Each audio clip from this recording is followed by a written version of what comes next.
Well, welcome to the final quarter on CBS 8+. Jake Garriani, Karthik Venkatraman, John Howard. Guys, a place where we get to expand our thoughts a little bit more than a normal sportscast, than a post-game show. How are we both doing tonight? I'm doing great. I'm going to act like a fool on this show. That's what I know. Yeah, I'm doing well, too. I can't wait for this format because we don't get to expand too often on our thoughts, especially within the half-hour show. So I'm looking forward to hopefully having a stronger opinion and seeing what you guys have to say. People are going to really find out whether we know what we're talking about or not. No place to hide. I'm a phony! No place to hide in a format like this. We're going to touch on things like the Aztecs, the Padres, everything under the sun, NFL, college football, and it all gets going right now.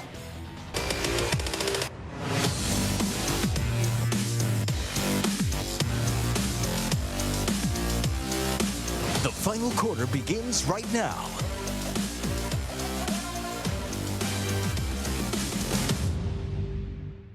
Fellas, I think the perfect place to start on this inaugural final quarter on CBS 8+ is with a top 25 team that we have here in town, the San Diego State Aztecs, who on Wednesday night beat Fresno State. Your thoughts on what the Aztecs have done just in this early season? Well, I can't believe how well they're playing this early in the season. Yeah. I mean, they basically lost all the starters last year, and Miles Byrd comes back. But for the rest of them, it's like, who are these guys? You kind of need a photo flip card to know who's who on the team. But for them to have two big wins against four quality opponents and against Fresno State, it was a little bit ugly early, but looking rock solid. They're playing better than I thought they would this soon. Yeah, I think for them, I mean, like the defense carries. You were talking about that Fresno State game, and I'm just like, okay, well, the offense doesn't really get going. They don't pull away.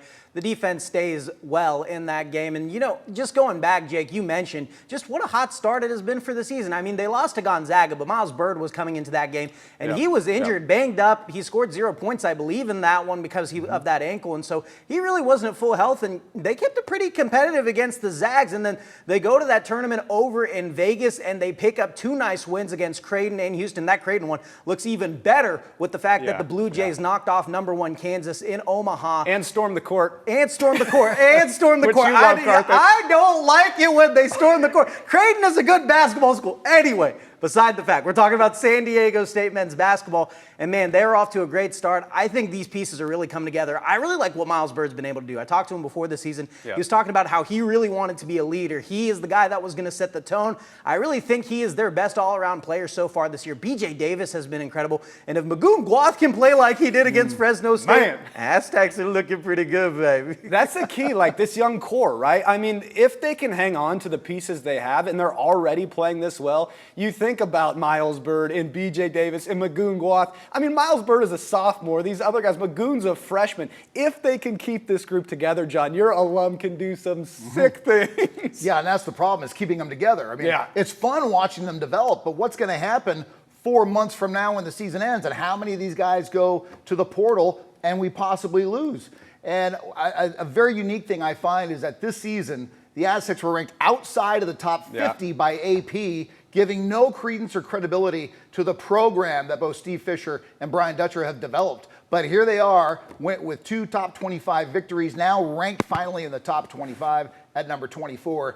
It's just a shame that this program doesn't get more recognition. And it's just, I hate to say the East Coast bias thing, but I was shocked when they were outside of the top 50 to start the season in the rankings. I think something we need to keep an eye on, too. Reese Waters isn't even playing right now for the Aztecs, right? They're not even at full strength. This is the guy that might be the best player on their team at times, was really a go-to guy for them, especially when you look at that win against Gonzaga on the road last season for the Aztecs. When he comes back into the fray, they're going to have to figure a couple of things out. What's the starting lineup going to look like? What's the lineup going to look like? Rotation look like for the rest of the season? But when they insert Reese Waters back into the picture, the Aztecs could even be better when they are now, and right now they're looking pretty darn good. They're going to play the Toreros on December 7th. Toreros just got dusted by ASU. Obviously, that program's another one that's kind of up in the air, but I think the Aztecs take care of work there. And then who knows the heights of this program this year. I think, again, you two been pleasantly surprised with how quickly they've come together, right? Yeah, and another note about Reese Waters. Last year, it was a tale of two halves of the season. The first half, he was rock solid, a good scorer. Second half of the year, kind of disappeared, so we don't know which Reese Waters we're going to get back, but we do anticipate it being the Reese Waters from the first half of the year. He thinks he's the best player in the league. I talked to him before the season. He said, I believe that. I have full confidence in myself. I'm going to go out and show it when I come back from this injury. We'll see if he's able to do that. But yes, it is a surprise. I mean, the preseason poll picked them 4th to finish in their own conference. Looking at them right now, they look like maybe the favorite with Boise State, so we'll see how things shake out. I have a feeling they don't mind at all being picked where they were picked. It's something that Brian Dutcher talks about all the time. He says, we don't care about the numbers. We don't care about any of that. Been fun to watch them at the beginning of this year. Now, at the end of last year for our San Diego Padres, not so much fun to watch. And as we get into the offseason for the Padres, I'm curious your thoughts on where the direction of this team might go as we watch the Dodgers and everyone else collecting these gemstones, and the Padres really up against it with the money situation. And I just wonder, they lost Kyle Higashioka already. Can this team make the moves they need to continue to be competitive? I think it's really not about the moves. I mean, Preller's already told everybody what they need to know. They don't have a lot of money. They're up against it. They're going to have to figure it out with the correct. I mean, like, don't have any money. They have zero money whatsoever. I'm going to be playing for the Padres next year. But no, I mean, like, Jurickson Profar is a guy they got to try and get back. But other than that, I mean, I think you're going to see, for the most part, except, you know, for some free agent names that leave, you're going to have most of the same guys coming back, and you're going to have to fill spots with, whether that's in your farm system or guys who were on the bench last year, and you're going to have to make it plug and play. Look, this is a Padres team that was really good after the All-Star break last year. They really turned it up and looked like one of the best teams in baseball. Unfortunately for them, they ran into a very hot Dodgers team and kind of fell off there offensively towards the end of the season.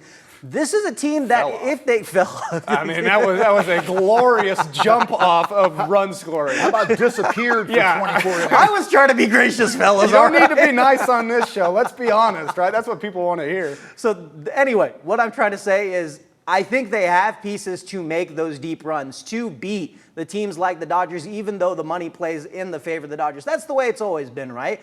But sometimes being the better team, it can play into it. The Padres, with the roster limitations that they're going to have, with how much money that they're going to have to pay people, they are going to have to figure it out by playing better baseball. That's simply the solution moving forward. Yeah, and I thought it was a loss not re-signing Higashioka, losing him. And we all know there's a catcher waiting down in the minor leagues for the Padres, but perhaps he's not old enough to come up quite yet. And Higashioka was a great job, you know, filling in until he comes up, but it didn't happen. You do wonder if they're going to have to push these young guys like Ethan Salas, right, up to the bigs quicker. When you see the success that Jackson Merrill had, you know, can an Ethan Salas do that? And we'll see with the Padres. But in the meantime, like, we're watching the Dodgers sign player after player, including a former Padre, Blake Snell, who we actually have video of putting on a Dodger uniform. This has got to make Padre fans sick. Looking at Blake Snell put the threads of the L.A. Dodgers on, guys. He won a Cy Young here 2 years ago. Then he went to the Giants. Then he goes to L.A. I mean, John, how's your stomach feel watching this video, dude? Well, it's a bummer. It's just ridiculous what the Dodgers are doing. And Major League Baseball, I think they've got to do something. The best league going right now is the NFL, and it has everything to do with the parity. Your team has a chance to go to the Super Bowl. You know, you've got those hopes every year.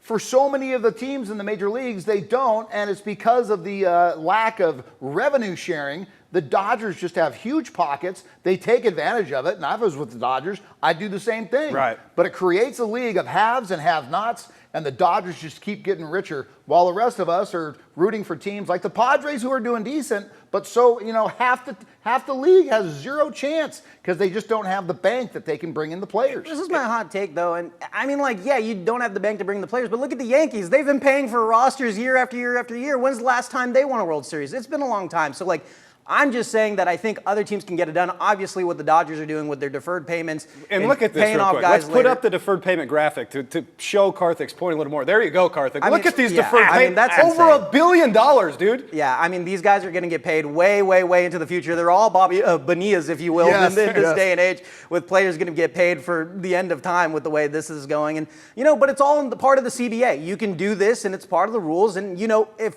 teams want to change it, owners want to try and change it, they can, but this is something that's already in place for the Dodgers all the way until the 2030s. So, I mean, like, 2046. Sure.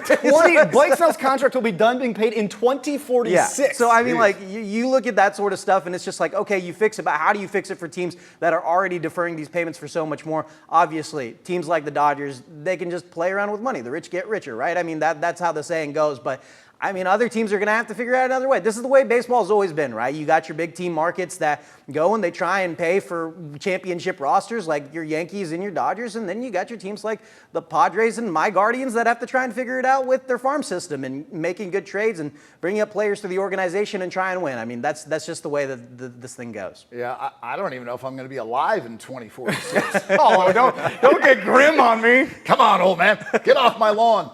The one other thing I want to add in regards to the lack of parity, it also translates to the current NCAA situation with NIL. The Power Four just are going to get bigger and bigger, while the mid-level guys will continue to struggle. And it's the same way in Major League Baseball. It's just ridiculous the amount of contract money that the Dodgers are able to spend. And I don't know if it's good for baseball. Again, it's well within the rights for the Dodgers to be doing this. They're not breaking any rules. But the whole point of deferring payments, one, it obviously helps a team afford that player right then and there. But two, it avoids the luxury tax and the CBT, which is the collective balanced tax. Well, it's not very collectively balanced if they can push it off and not pay it. The payments hit differently under it. It's tough for the sport when, as you mentioned, John, the haves and the have-nots are separated further and further and further. It makes for a bad product, and it sure as heck makes it hard for the Padres to compete with teams like the Dodgers. Yeah, there was a lot of years where the Padres would be 20 games out of first place in July.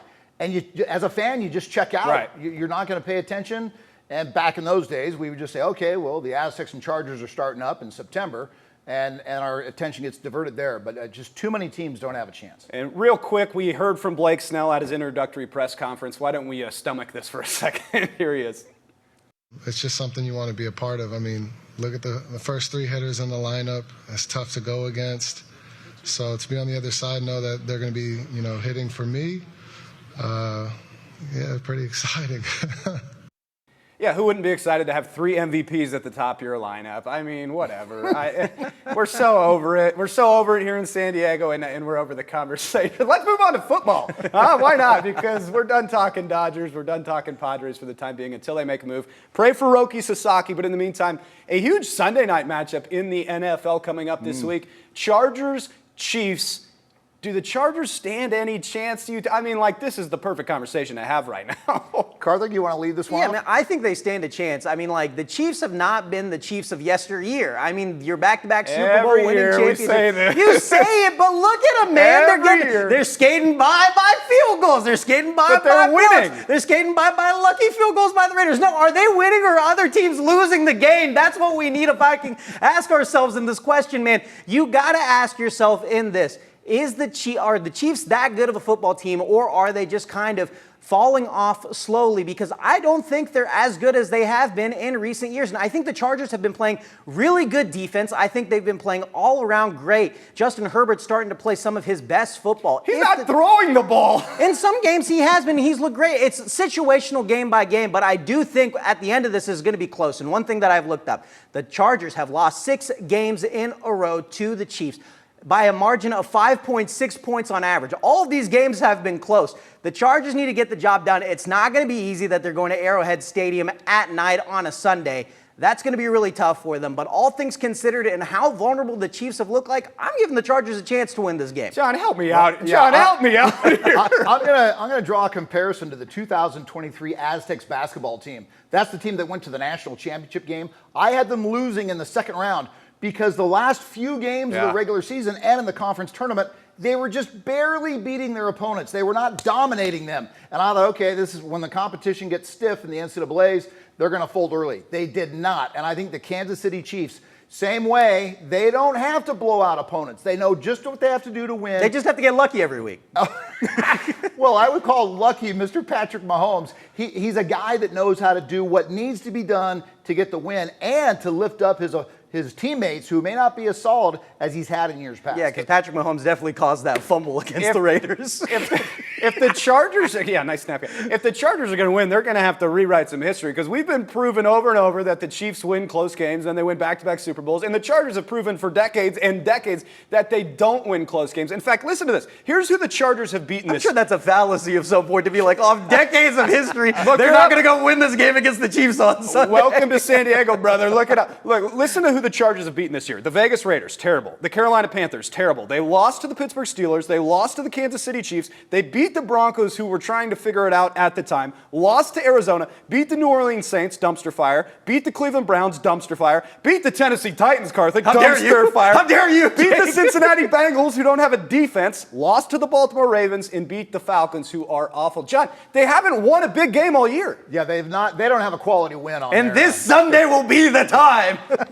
The way I would sum it up, the Chargers defense is good, and I think Yes. the Chargers defense will keep it close, which is how the Chiefs have played games. But I think Patrick Mahomes is the X factor, and they're playing at home, like Karthik said, on a Sunday night. It's probably going to be pretty cold. I picked the Chiefs in this game. I think the Chargers had plenty of opportunities to win that game in week 4, I think it was. I think they have a chance. I mean, they missed a field goal 17-10 on week 4. on a 4th and goal. They weren't able to cash in inside the 5. Not great field position for much of the first half, and they got off to a great start 10-0. I mean, the Chiefs have been letting up a lot of sacks lately, too. If Joey Bosa, Khalil Mack can get in there, really disrupt the game, maybe cause a couple of turnovers like they did in that first game, I think the Chargers have a good chance. I don't. Actually, to John's point, though, real quick before we move on, Jesse Minter has done an amazing job at that defense. They are one of the best defenses in the league. Now, some of it is that soft schedule I just read off, right? But they have really, really improved on the defensive side of football. Before we move on to college football, is there any NFL thing you guys want to touch on before we get going, or you feel well about the NFL talk? I mean, I feel good about Kirk Cousins going over to Minnesota for that game. That'll be interesting in that Falcons-Vikings game. I'm not saying he's going to win. He just came off a game of 4 interceptions. I'm just saying the storyline is interesting that he's going to go play the Vikings. Yeah, because that game he played against the Chargers was one of the worst games I've seen. Was what that was. It's one of the worst games I've seen a quarterback play in a good decade. Pretty awful. And Jake, when you prompted us on any other NFL teams, the Vikings came to my mind only because Kevin O'Connell, as a La Casa Canyon High alum and an Aztec, former Aztec, to see him coaching that team. And this was kind of the year, hey, what's the real Kevin O'Connell Vikings? It's amazing what he's doing there. He's a quarterback whisperer. I mean, look what he's done with Sam Darnold. And you really think about, not to get too deep in the weeds, but when J.J. McCarthy comes back next year and he's had a year to learn from Kevin O'Connell and that Vikings offense, they could be a real dangerous team. They obviously have the weapons in the receiver position in Justin Jefferson and Jordan Addison. And for those people that live here in San Diego and go, I don't really know what team to latch on to because the Chargers have left. Well, how about the Minnesota Vikings and how much fun they've been to watch with Kevin O'Connell? Let's go ahead and move on to college football. As we mentioned, we are in championship week, conference championship week. The college football playoff is almost decided, but there are spots up on the board. We have a graphic made of the top 11 in college football. There it is as we stand. Obviously, it's a 12-team playoff, U2. Now, we know a lot of these teams that are staying here. Oregon's going to be in Texas, going to be in Penn State's going to be in Notre Dame's going to be in Georgia, Ohio State, Tennessee. SMU is one of the questions. Boise State, a question. Alabama, a question because of these conference games. As the college season has played out, anything surprise you two?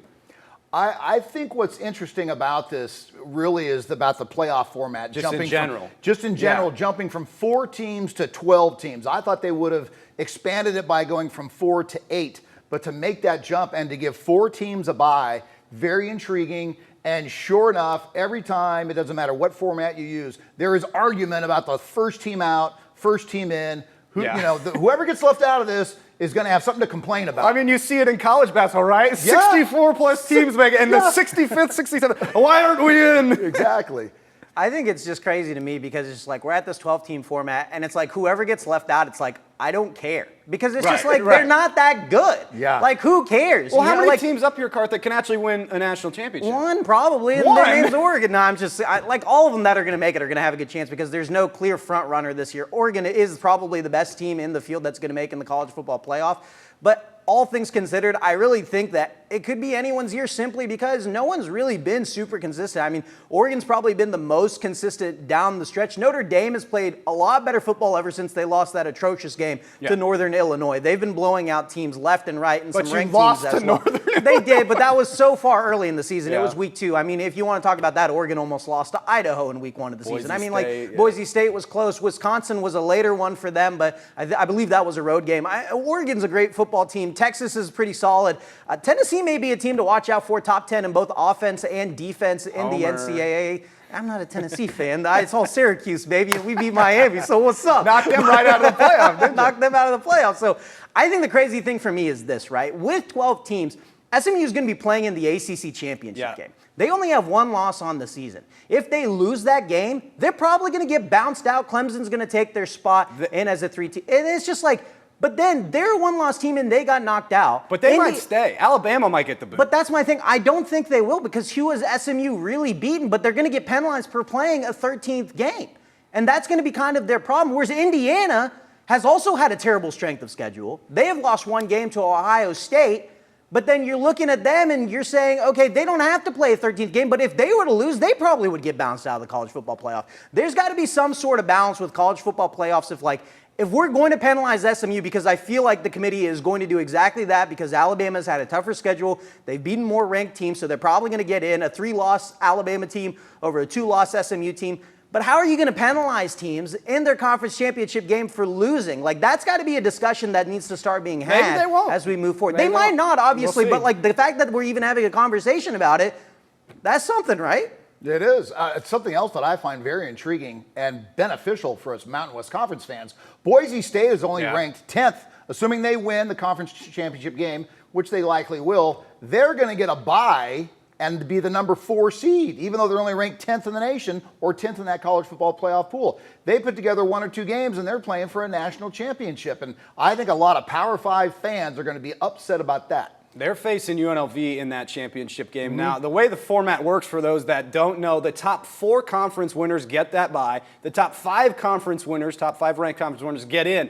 And then 6 through 12 are just the next highest ranked teams. So what people didn't see on that graphic is the Big 12 title game, right, between ASU and Iowa State. One of those is going to get in that we're not even seeing there. Plus, we mentioned the ACC championship game and the Mountain West. I mean, this picture will change a little bit.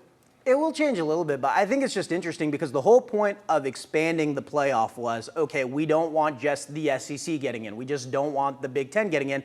But ultimately, what have we done but just allow more leeway for those teams and allow them to still get in? Because at the end of the day, we're still prioritizing the SEC had a tougher schedule with Alabama with 3 losses over a team like SMU in the ACC with 1 loss if they were to potentially lose. All we've really done is even allow more SEC teams and more Big Ten teams to come in, because at the end of the day, we're going to say their conference schedule was more competitive than the other schools, which was the exact debate topic that we had when we were at 4 teams and at a BCS of 2 teams. I mean, like, the problem really didn't get fixed, I don't think. Well, and I just feel bad for Florida State. I mean, last year, 4 teams. Nobody feels bad for Florida State. They've been atrocious this year. They proved us right. Come on. They were the 5th team last year, left out. They were undefeated. And this year, they deserve to be let in. They deserve to be let in. Take the record. Florida State shouldn't even be allowed to watch the college football playoff. They might have as good a chance as some of those other teams in there, I'll tell you what. It's been a fun college football season, and it's been a very fun start to the final quarter on CBS 8+. We look forward to doing this every week. You can join us next week here on CBS 8+. You can also stream this if you're joining us late right now. Once we're done here, you can go back and stream it. But guys, it's been a really fun start to this new adventure, this new platform that we're getting on, and really long format stuff that we get to do. Love it. Looking forward to chewing on more topics in the future, no doubt about it. I'm excited for it. Say goodbye to the people. See ya. See ya. Have a great night.